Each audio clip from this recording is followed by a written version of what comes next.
హల్లెలూయా. దేవునికి మహిమ కలుగును గాక. ఆమేన్. ప్రభువైన యేసుక్రీస్తు నామములో మీకందరికీ వందనాలు, శుభాలు. ప్రార్థన దినం, ఉపవాస దినం, దేవుని ఆరాధన, మనపూర్వకమైన దేవుని సన్నిధిలోని విజ్ఞాపన దేవుడు అంగీకరించే దేవుడు కనుక అలాంటి ప్రార్థన ఉపవాస దినంగా దేవుని సన్నిధిద్దాం, కలిసి దేవుని ఆరాధిద్దాం. దేవుడు చేసిన మేళ్ళన్నిటిని బట్టి దేవునికి కృతజ్ఞతలు. హల్లెలూయా. పాటల ద్వారా ఆరాధన ప్రారంభించుకుందాం. జ్యోతిర్మయుడా నా ప్రాణప్రియుడా, స్తుతి మహిమలు నీకే. నా ఆత్మలో అనుక్షణం, నా ఆత్మలో అనుక్షణం నా అతిశయము నీవే, ఆనందము నీవే, నా ఆరాధన నీవే. జ్యోతిర్మయుడా నా ప్రాణప్రియుడా, స్తుతి మహిమలు నీకే. నా పరలోకపు తండ్రి వ్యవసాయకుడా,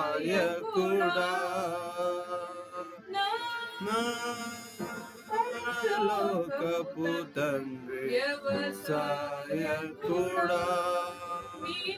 తోటలోనే ద్రాక్షవల్లితో, తోటలోనే ద్రాక్షవల్లితో మంటు కట్టి స్థిరపరచావా, మంటు కట్టి స్థిరపరచావా. జ్యోతిర్మయుడా నా ప్రాణప్రియుడా, స్తుతి మహిమలు నీకే. పరలోకపు తండ్రి మంచి కుమారి, పరలోకపు తండ్రి మంచి కుమారి, నీకిష్టమైన పాత్రను చేయ, నీకిష్టమైన పాత్రను చేయ, నన్ను విసిరేయక సారపై ఉంచావా, నన్ను విసిరేయక సారపై ఉంచావా. జ్యోతిర్మయుడా నా ప్రాణప్రియుడా, స్తుతి మహిమలు నీకే. నా ఆత్మలో అనుక్షణం, ఆత్మలో అనుక్షణం నా అతిశయము నీవే, ఆనందము నీవే, ఆరాధన నీవే. జ్యోతిర్మయుడా నా ప్రాణప్రియుడా, స్తుతి మహిమలు నీకే. హల్లెలూయా. దైవ సన్నిధి మరొక పాట ద్వారా దేవుని స్వరం ఎత్తి మహిమ పొందుతాం. నీ ముఖము మనోహరము, నీ స్వరము మాధుర్యము, నీ పాదాలు అపరిచిమయము. యేసయ్యా నా ప్రాణప్రియుడా, మనగలనా నిన్ను క్షణమైన నీ ముఖము మనోహరము, నీవే నా తోడువై, నీవే నా నీవమై, నా హృదయంలో నిలిచిన రక్షికవై, తోడువై, నా హృదిలోన నిలచిన జ్ఞాపికవై కనువును నిక్షిప్తమై ఉన్నడు ఈడనీను అందమై యేసయ్యా నా ప్రాణ ప్రియుడా గలనా నిన్ను వీడి క్షణమైన నీ ముఖము మనోహరము నీలమై నా శృంగమై విజయానికే జబలమై శైలమై శృంగమై విజయానికే నీవు జబలమై అనుక్షణమున శత్రును ప్రత్యక్షమై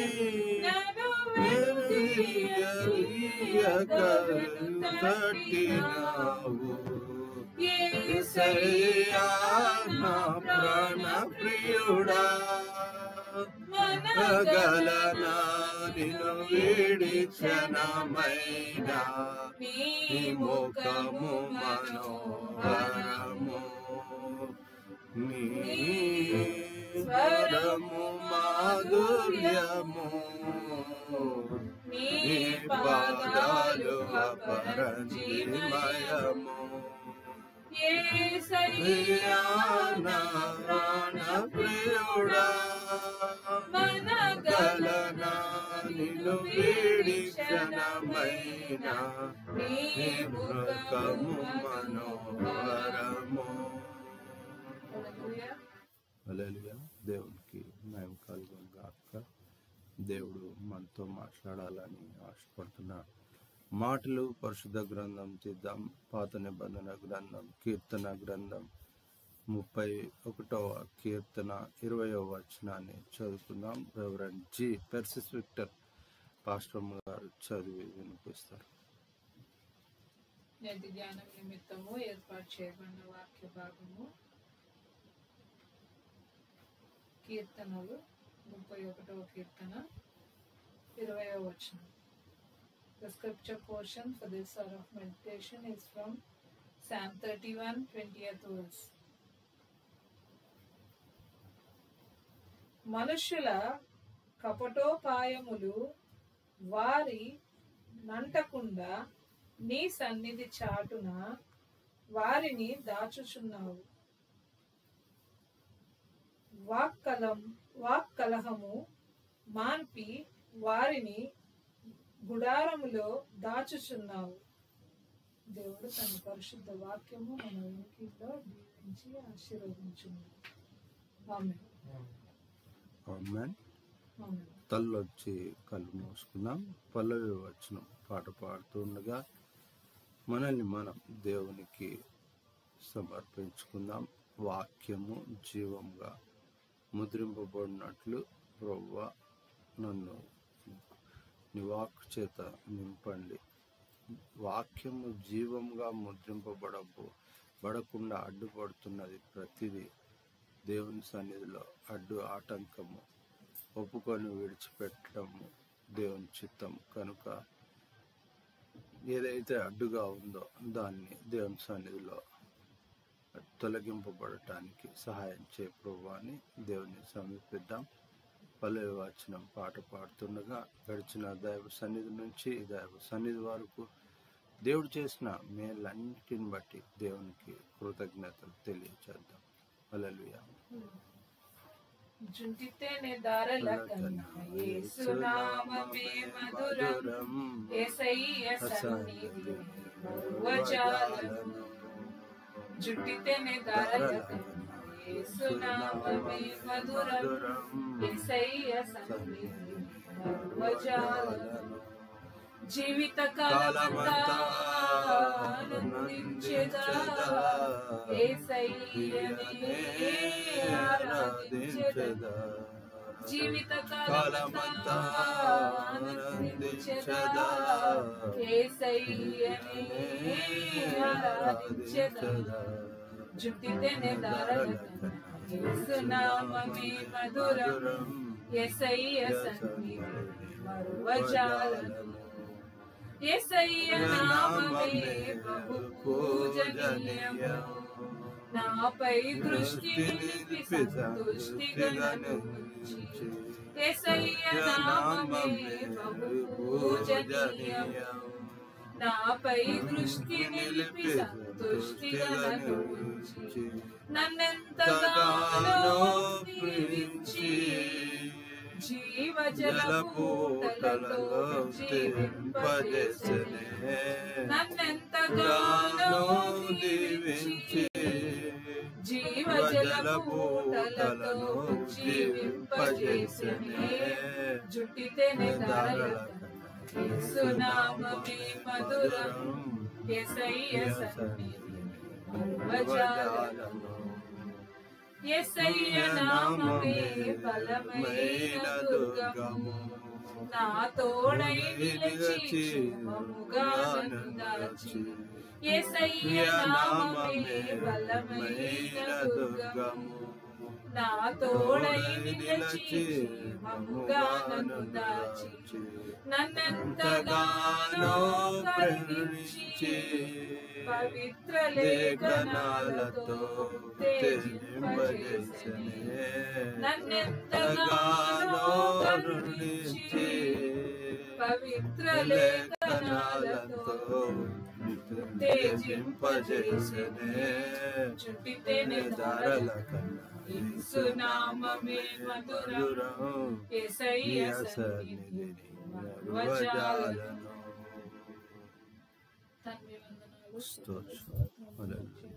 తండ్రి కృతజ్ఞతలు నిర్దోషులు విజయాలుగా నిలబెట్టి దేవుడు ఆయన కృతజ్ఞతలు తండ్రి ఈ సన్నిధి మాతో మా ప్రార్థన ఆలకించు దయించ అగ్ని స్వరూపమైన దేవుడు స్తోత్రాలు మీకు మహిమ కలుగును గాక తండ్రి చేతులు చెప్దాం ఆమేన్ దేవునికి మహిమ కలుగును గాక ఆమేన్ ఈ ప్రార్థనా దినం ఉపవాస దినం దేవుడు మనల్ని తన వాక్య రూపకమైన సన్నిధి మనతో కూడా ఉంచి ఉన్నాడు అందుని బట్టి దేవునికి కృతజ్ఞతలు నీ సన్నిధి చాటు మొదటి మాట రెండవ మాట గుడారంలో దాచుచున్నావు దేవుని గుడారము ప్రత్యక్ష గుడారము కదులుతున్న మందిరము దేవుని సన్నిధి దైవ సన్నిధి కనుక ఈ మాటలు మనం గాన గమనిస్తే ఈ అధ్యాయంలో చాలా మంచి మాటలు దేవుడు మనతో మాట్లాడుతూ ఉన్నాడు ఈ కీర్తన గ్రంథంలోని మాటలు ప్రార్థనా పూర్వకంగా అక్కడ మనము 22వ వచనాన్ని మనం గాన గమనిస్తే మొరపెట్టగా అనే మాట మనం గమనిస్తున్నాం ఈ అధ్యాయం అంతట్లో దేవుని మహాకృప అక్కడ రాసిన మాటలు మనం గాన చదవబడ్డ మాటలు గాన గమనిస్తే గాన కపటోపాయము అన్న మాట ఒకటి రెండవది కలహము మాన్పి అంటున్నాడు ఈ మాటలు అన్ని మనం గాన గమనిస్తే దేవుని సన్నిధి నోటితో ఉచ్చరిస్తూ ఉన్న మాటలు దేవుని ప్రార్థనగా మొరగా విజ్ఞాపనగా దేవుని ఆశీర్వాదములను దేవుని అనుగ్రహమును పొందుకునేట్టుగా ఉండాలి అవి విడిచి మనుషుల తెలివితేటలతో తెలివి అనుసరించే శరీరంతో మనము ముడిపడుతూ ఉన్నాం గమనిద్దాం దేవుడి దినము తన బిడ్డలను తన సన్నిధి చాట్లో దాచాలి అనుకుంటున్నాడు తన కుమారులను కుమార్తెలను తన గుడారము లో దాచి ఉంచాలని దాచుచున్నావు అన్న మాట దాచబడుతూ ఉండాలి అనేది దేవుడు తెలియచేస్తున్నాడు కనుక ఇక్కడ ఒక బ్లెస్సింగ్ కూడా 16వ వచనంలో తెలియచేయబడుతుంది. నీ సేవకుని మీద నీ ముఖ కాంతి ప్రకాశింపజేయుము, నీ కృప చేత నన్ను రక్షింపుము. ఇక్కడ బాగా గమనిస్తే ఇది గొప్ప ప్రార్థనగా మనం గమనించాలి. ఎలాంటి పరిస్థితులు అన్నప్పుడు మనం కానీ ఆలోచిస్తే 13వ వచనము నుంచి కొన్ని వచనాలు గమనిస్తే గాన అక్కడ రాస్తున్న మాటలను మనం గాన గమనిస్తే దురాలోచనలు ఒకటి, రెండోది యోచనలు అంట. అంటే వాళ్ళు కౌన్సిలింగ్ కూడా చేస్తున్నారు అన్నది ఇక్కడ తెలియజేయబడుతుంది. అంటే దేని గురించి కౌన్సిలింగ్ చేస్తున్నారంటే ప్రాణానికి హాని ఎట్ట తలబెట్టాలన్న కౌన్సిలింగ్. ఎంత విచిత్రం కదా. కీర్తనకారుడు చాలా చక్కగా రాస్తున్నాడు. 13వ వచనాన్ని మనం చదివితే, అనేకులు నా మీద దురాలోచనలు చేయుచున్నారు, నాకు ప్రాణహాని చేయుటకు యోచించుచున్నారు. వారు 3వ మాట ఏంటంటే గుసగుసలాడుతున్నారంట. ఇంకొకరు వినకుండా, పక్కనోళ్ళు కూడా వినకుండా. మనము గుసగుస అనేది ఎప్పుడు పక్కన కూర్చొని మన మీద అటెన్షన్ పెట్టినా కూడా వాళ్ళకు కూడా వినపడకుండా మాట్లాడే విధానాన్ని గుసగుస అంటే ఏంటిది? అది శబ్దం వినపడుతుంది కానీ ఏం మాటనో అర్థం కాదు. నువ్వు ఎంత చెవు పెట్టినా కూడా అది అర్థం కాదు. అట్లాంటిది అంటే లిప్ మూమెంట్ ఉంటుంది కానీ ఏం మాట్లాడుతున్నది ఆ ఎవరి చెవులో అయితే ఊరుతుంటారో వాళ్ళకి తప్ప పక్కన వాళ్ళకి ఎవరికి అర్థం కాదు. అది 3వ రకమైన తలంపు. వారు గుసగుసలాడుట నాకు వినపడుచున్నది.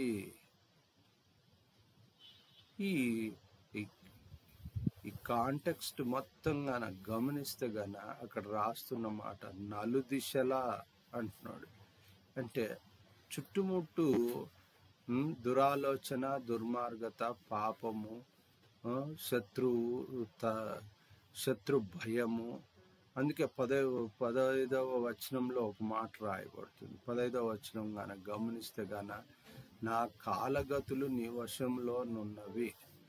ఇక్కడ బాగా క్లియర్ కట్గా ఉన్నాడు, ఏం భయపడటం లేదు. కాకపోతే ఏంటిది అంటే ప్రార్థన విజ్ఞాపన దేవునికి చేసినప్పుడు గొప్ప సహాయము, ఆశీర్వాదము, నడిపింపు, విడుదల, మనశ్శాంతి, సంతోషము, స్వస్థత, కాపుదల, కృప, క్షేమము ఇవన్నీ కలుగుతాయి అన్నదే నా కాలగతులు నీ వశములో ఉన్నవి అని చెప్పబడుతుంది. దాని తర్వాత దాని కంటిన్యూషన్ మనం కానీ గమనిస్తే గన నా శత్రువుల చేతిలో నుండి నన్ను రక్షింపుము, నన్ను తరుము వారి నుండి నన్ను రక్షింపుము. హల్లెలూయా. అక్కడ రాస్తున్న మాట ఏంటంటే శత్రువుల చేతిలో నుంచి. అంటే గమనించాలి, దేవునికి విరోధమైన ఆ ప్రవర్తనను తెలియచేస్తున్నాడు. శత్రుత్వం దేవునితో, ఇది మనుషులతో కాదు. ఇది మనం వారి వెంబడి పడితే వాడు మనిషి కదా అనుకుంటున్నాం. వాడిని ఎవరి చాటున మనిషిని దాచుతున్నాడు దేవుడు అంటే తన సన్నిధి చాటున అని మొదటి మాట, తన గుడారము చాటున దాచుతున్నాడు. అంటే ఇప్పుడు ఎవరితో పోరాడాలి శత్రువు అంటే దేవునితో పోరాడాలి, బాధపడుతున్న వారితో కాదు. ఇప్పుడు పొరపాటు పడేది ఏంటిది అంటే వాళ్ళను దాచిన దేవుడు గొప్పవాడు అనేది గ్రహింపు రాకపోవటం. మనం పోరాడుతుంది మనుషులతో కాదు అన్న మాట మరొకసారి ఇక్కడ గుర్తు చేసుకుంటే, ఆకాశ సైన్య సమూహముతో, దురాత్మ సమూహములతో అన్న మాట గమనించాలి. అందుకనే తరుము వారి నుండి నన్ను రక్షింపమంటున్నాడు. అంటే మనుషులను, ఈ కొత్త టెక్నాలజీ ఇది, శత్రుత్వము లేని శత్రుత్వమును మొదలు పెట్టటము, మనుషుల పరిస్థితులలో వాళ్ళను తరమటము, భయభ్రాంతులు చేయటము. దేవుడికి ఇవి తెలియదు అనుకుంటున్నారు. కాబట్టి గమనిస్తే అక్కడ చెప్తూ ఉన్న మాటలు, చివరి మాటలు చాలా చక్కగా చెప్తున్నాడు. 4వ వచనంలో ఒక మాట చెప్పబడుతుంది. ఏంటి అంటే, యెహోవా కొరకు కనిపెట్టు వారలారా, మీరందరూ మనస్సున ధైర్యము వహించి నిబ్బరముగా నుండుడి. దీనికి అనుబంధంగా మనం ఇంకొక వచనాన్ని మనం గమనించాలి. మొదటి కొరింథీ పత్రిక 16వ అధ్యాయం 13వ వచనంలో ఇంకో మంచి మాట పౌలు భక్తుడు తెలియచేస్తున్నాడు. ఇక్కడేమో ఇంతవరకు కీర్తనకారుడు తెలియచేశాడు. ఇదే అనుభవంలో భయంకరమైన అనుభవము అనుభవించి విజయం సాధించిన వ్యక్తి నూతన నిబంధనలో శ్రమలను శోధనలను జయించిన వాడు పౌలు భక్తుడు. కాబట్టి అక్కడ రాసిన ఆయన కొరింథీ పత్రికలో రాసిన మాట మనం గమనిస్తే, మొదటి కొరింథీ పత్రిక 16:13లో మెలకుగా ఉండుడి, విశ్వాసమందు నిలకడగా ఉండుడి. 3వ మాట పౌరుషము గలవారై ఉండుడి, బలవంతులై ఉండుడి. ఎంత చక్కగా పౌలు భక్తుడు తెలియచేస్తున్నాడు. దురాలోచనలున్నా, ప్రాణహాని ఉన్నా, గుసగుసలున్నా, శత్రువులున్నా, తరిమేవారున్నా, నాశనం చేయాలనుకున్నోళ్ళున్నా, ఈ కీర్తనకారుడు ఏమంటాడంటే, నేను నాశనం అయిపోతేనేమో అనుకున్నా అంటాడు, కానీ నా మొర వింటివి, నన్ను జ్ఞాపకం చేసుకుంటివి అంటాడు ఈ అధ్యాయం చదివితే గాను. కానీ ఇక్కడ పౌరుషం గలవారై ఉండుడి, బలవంతులై ఉండుడి. దేంతో బలవంతులై ఉండాలి? విశ్వాసమందు నిలకడగా ఉండుడి, మెలకుగా ఉండుడి అని రాయబడుతుంది. ఈ ప్రార్థన దినం ప్రార్థనతో దివారాత్రములు ప్రార్థన అన్న ఆ మెలకువ కలిగి ఉండాలి అన్నాడు. విశ్వాసమందు నిలకడగా ఉండాలి. పరిస్థితులను బట్టి విశ్వాసం సన్నగిల్లడం కాదు, అవిశ్వాసులుగా దిగజారిపోవటము కాదు. గమనించాలి. పౌరుషం గలవారైండు అంటున్నాడు. శ్రమ వచ్చినప్పుడే, హింస వచ్చినప్పుడే వాళ్ళు అపోస్తలు ఎంత ఛాలెంజ్గా పని చేశారు అన్నది మనము వాళ్ళ జీవిత చరిత్రను గమనిస్తే, వారి యొక్క విశ్వాస సహితమైన వాక్యములను, వచనాలను మనం వాళ్ళ టెస్ట్ మనీ గమనిస్తే తెలుసుకోవచ్చు మనం.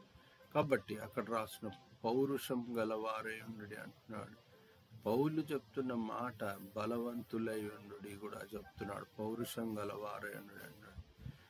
రోషం కలిగి ఉండటం అని, మనకెందుకులే దేవుడు చూసుకుంటాడులే, ప్రార్థన కూడా చేయడం కూడా దేవుడు చూసుకుంటాడులే అంటే ఎంత విచిత్రంగా ఉంటుంది.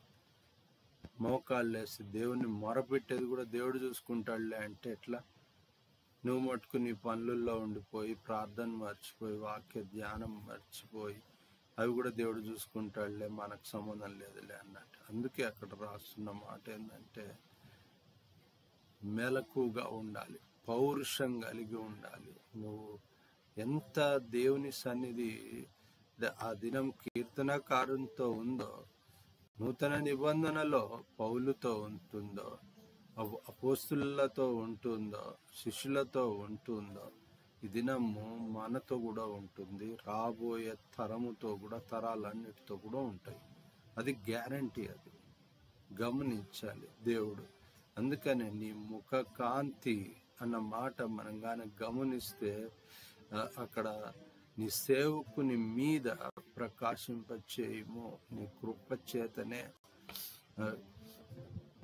నీ సేవకుని రక్షించము అన్న మాట మనం గమనిస్తే గాన, దేవుని సన్నిధి, దేవుని యందు భయభక్తులు కలిగిన జీవితము దేవుడు కాపాడుతూ ఉన్నాడు, ఆశీర్వదిస్తూ ఉన్నాడు. అందుకని ఆ టెస్ట్ మనీలోనే మనకు నా కాలగతులు నీ వశంలో ఉన్నాయి అని చెప్తున్నాడు. నా కాలగతులు దురాలోచన పరుల వశంలో ఉన్నాయని లేదు, ప్రాణహాని చేసే వారి వశంలో నా కాలగతులు ఉన్నాయని చెప్పలేదు, తెలివిగా గుసగుసలాడుతున్న వారి తరిమే వారి వశంలోనే అని చెప్పటం లేదు. యెహోవా అన్న మాటను మనం గుర్తు చేసుకోవాలి. అక్కడ ఆయనకే చెప్తున్నాడు, నా కాలగతులు నీ వశంలోనున్నవి. అందుకనే ఆయన అది దేవుని సన్నిధి. అందుకనే ఆ సన్నిధి చాటున అని రాయబడ్డది. మనుషుల కపటోపాయములు వారిని అంటకుండా అంటున్నాడు. అంటకుండా అంటే వారిని తాకకుండా అని రాస్తున్నాడు. ఎందుకు అంటే సన్నిధి దేవుని సన్నిధి, గుడారము ఆయన పరిశుద్ధ స్థలము, దాని చాటులో దాచుచున్నాడంట దేవుడు తన బిడ్డలను. కనుక ఈ ప్రార్థన దినం ప్రభువా నీ సన్నిధి అలాగూ మాతో కూడా ఉంచండి. అందుకనే 21వ వచనంలో యెహోవా తన కృపను ఆశ్చర్యకరముగా నాకు చూపి ఉన్నాడు, ఆయన స్తుతి నొందును గాక. యెహోవా నీ యందు నమ్మిక ఉంచి ఉన్నాను, నీవే నా దేవుడవని నేను అనుకొంచున్నాను. కనుక సాక్ష్యం బలమైంది. అందుకనే విశ్వాసంలో పరిపూర్ణత. అందుకనే దేవుడు కొరకు నిబ్బరముగా నుండి, ధైర్యంగా నుండి, మనస్సులో ధైర్యం ఉండాలి అంటున్నాడు. అలాంటి నడిపింపు, అలాంటి కృప, అలాంటి నీ సన్నిధి చాటులో నన్ను దాచు ప్రభువా, నీ గుడారము చాటున నన్ను దాచు ప్రభువా. అన్న బిడ్డలు తల్లోంచి కళ్ళు మూసుకుందాం. ముగింపు ప్రార్థన, దైవాశీర్వాదము. ప్రభు నేర్పిన ప్రార్థన సెలవు కీర్తనతో ప్రార్థన దినం, ఉపవాస దిన ఆరాధన ముగించుకుందాం. ప్రార్థన చేసుకుందాం. తల్లోంచి కళ్ళు మూసుకుందాం. పరిశుద్ధుడమ్మ ఉన్నట్టుగా సర్వశక్తి మిక్కిలి దయాప్రేమ గొప్ప కనికరంగాన్ని కృతజ్ఞతలు, స్తోత్రాలు. నాయనా నువ్వు చేసిన మేళ్ళన్నీ బట్టి కృతజ్ఞతలు. నా నోటి మాటలు మా అందరి హృదయ ధ్యానము మీకు అంగీకారకృతమగును గాక. వాక్యాహారం చేత తృప్తిపరిచినందుకు కృతజ్ఞతలు. వాక్యపు వెలుగులలో జీవితాలను ప్రకాశింపచేయండి. వాక్యము జీవంగా మనసులలో, హృదయాలలో, ఆలోచనలలో, అంతరంగంలో జీవంగా ముద్రింపబడటానికి సహాయం చేయండి. అలాంటి నీ సన్నిధి కాంతి నీ బిడల మీద ప్రకాశించును గాక తండ్రి. అలాంటి సన్నిధి చాటున మమ్మల్ని దాచండి. అలాంటి నీ పరిశుద్ధ స్థలము, గుడారము చాటున దాచుము ప్రభువా. నీ సన్నిధి ఆశ కలిగిన ప్రాణం, పరలోక ఆహారం, ఆశీర్వాదముల చేత ఆత్మ నడిపింపు, వినయ విధేయతలు, భయభక్తులు, యెహోవాను గూర్చిన జ్ఞానం చేత నింపండి. ప్రార్థన దినం, ఉపవాస దినం యేసు రక్తమేస్నాలో ప్రోక్షిస్తున్నాం. దయించి అగ్ని, ఆత్మ, వాక్కు విడుదల చేస్తున్నాం ప్రభువా. ప్రతి బిడ్డను నేను తన కుమారులు, కుమార్తెలను దర్శించి దీవించి ఆశీర్వదించును గాక. ముట్టి తాకి స్వస్థపరిచి దీవించును గాక తండ్రి. కనికరపడి కృప చూపి ఆలోచన చెప్పి, కనికరపడి కృప చూపి ఆలోచన చెప్పి, జ్ఞానం బోధించి ఆశీర్వించి దీవించును గాక. సమకూడు మేలు జరిగించును గాక తండ్రి. నీ బిడ్డల అడుగుల సమయం, తలంపు, క్రియ, ఆలోచన, నడిపింపు అంతట్లో తోడైనని క్షేమం, ఆశీర్వాదము, ఆత్మ నడిపింపు మెండుగా దయచేయండి. రోషం కలిగి నాయన పౌరుషం కలిగి జీవించడానికి నీ కృపను అనుగ్రహించండి. బలవంతులై జీవించడానికి నీ కృపను అనుగ్రహించండి. వాక్యం యొక్క బలము, దేవుని శక్తి యొక్క బలములో నేను వర్ధిల్ల చేయండి. ప్రార్థన చేసిన అలాంటి గొప్ప దేవునిగా నీ సన్నిధి చాటున నిబిడలను దాచండి. ప్రార్థన చేసిన ఉపవాస దినము తండ్రి, నిబిడల తలంపు, క్రియ, ఆలోచన, నడిపింపు, చేతి పని, కష్టార్థము, విద్య, ఉద్యోగం, లైఫ్ సెటిల్మెంట్ అంతట్లో అడుగుల సమయం, తలంపు, క్రియ, ఆలోచన, నడిపింపు అంతట్లో తోడేయండి. క్షేమం, ఆశీర్వాదం, ఆత్మ నడిపింపు దయచేయండి. చేసిన మేళ్ళను బట్టి కృతజ్ఞతలు. ఈ దినం ప్రభువా, ఈ మాసం యొక్క చివరి దినం, మాసం అంతట్లో మీ కాపుదలను, కృపను, క్షేమం, ఆశీర్వాదం, కనికరమును నేన సమకూడు మేలు జరిగించి నీ కృపను మాతో కూడా ఉంచినందుకు కృతజ్ఞతలు.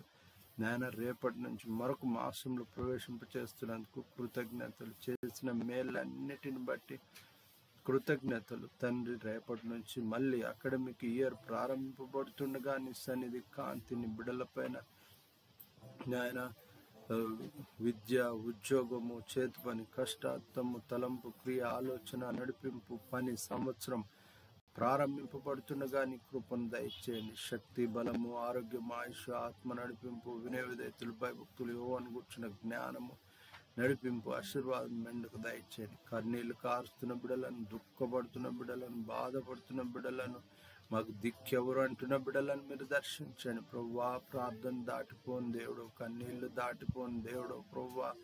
నేనే నీ దేవుడను, అనువాడను, ఉన్నవాడను, రోషం కలిగిన దేవుడని, నా అరచేతిలో నిన్ను చెక్కికొని ఉన్నానని సెలవిచ్చిన దేవుడని, నీ తల్లి మరచిన, నీ తండ్రి మరచిన, నేను నిన్ను మరువను అని సెలవిచ్చిన దేవుడు. నీ కృతజ్ఞతలు, స్తోత్రాలు ప్రభువా. నీ సన్నిధి మాతో కూడా ఉంచినందుకు కృతజ్ఞతలు. యేసు రక్తం పోకిస్తున్నాం, దయించి అగ్ని, ఆత్మ, వాక్కు విడుదల చేస్తున్నాం తండ్రి. నీ సన్నిధి వాక్యంగా, జ్ఞానంగా, ఆశీర్వాదంగా, ఆత్మ నడిపింపుగా, యెహోవా సన్నిధిగా భూమి మీద ప్రతి మనసును, హృదయాన్ని నాయన ఏళ్ళుగా ఆశీర్వదించి దీవించును గాక. సంరక్షించి సైనికులు చర్చి విజయాలుగా ఆశీర్వదించును గాక. చేసిన మేళ్ళన్ని బట్టి కృతజ్ఞతలు. తిరిగి ఇలాగూ నిన్ను సమీపించి మేంపరచు పర్యంతం సంరక్షించి సేవ సంఖ్యలో చేర్చు, విజయాలుగా నడిపించు, సమకూడు మేలు జరిగించు. యేసు నామంలో ప్రార్థన చేస్తున్నాం తండ్రి, ఆమేన్. చేతులే చెప్దాం, ఆమేన్. దైవాశీర్వాదం, తండ్రి, కుమార, పరిశుద్ధాత్మ దేవుని సకల ఆశీర్వాదం, ఐశ్వర్యము, సన్నిధి, సాహసం, తోడు, నీడ, కాపుదల, దేవుని ఆశీర్వాదం. వాక్యం విని గ్రహించి నెరవేర్చి దేవుని కొరకు తమ మనస్సును, హృదయం, ఆలోచన, ప్రవర్తన, సమయం దేవునికి వెచ్చించు ప్రతి బిడ్డకు దేవుని ఆశీర్వాదం సదాకాలం తోడైనను గాక. ఆమేన్. చేతులే చెప్దాం, ఆమేన్. ప్రభు నేర్పిన ప్రార్థన. పరలోకమందున మా తండ్రి, నామం పరిశుద్ధపరచబడును గాక. నీ రాజ్యం మాకు వచ్చును గాక.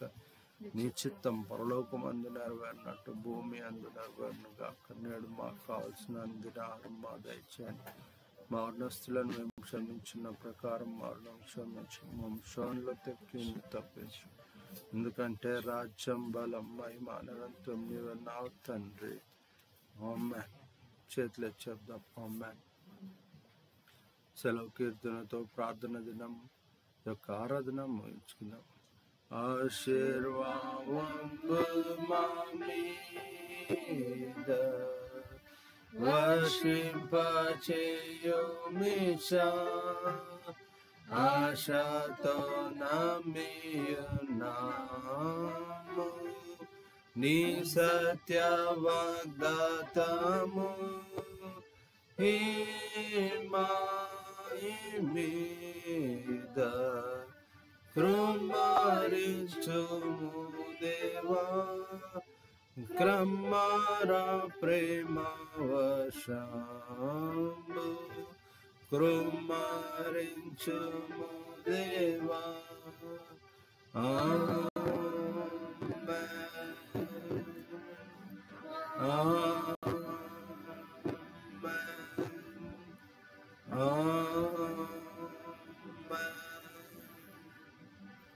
హల్లెలూయా. దేవునికి మహిమ కలుగును గాక. ప్రభువైన యేసుక్రీస్తు నామములో మీకు అందరికీ ప్రభు పేరట వందనాలు. తిరిగి ఇలాగూ దేవుని సమీపించి మహిమపరచు పర్యంతం దైవ సన్నిధి, ఉన్నతమైన దేవుని కృప, కనికరము, క్షేమము, ఆశీర్వాదము సదాకాలము ఏలును గాక. రెవరెండ్ డాక్టర్ విక్టర్ పాల్ సేవా పక్షంగాను, అంశదాయ పక్షంగాను మీకు అందరికీ ప్రభు పేరటను వందనాలు. హల్లెలూయా. దేవునికి మహిమ కలుగును గాక. ఆమేన్.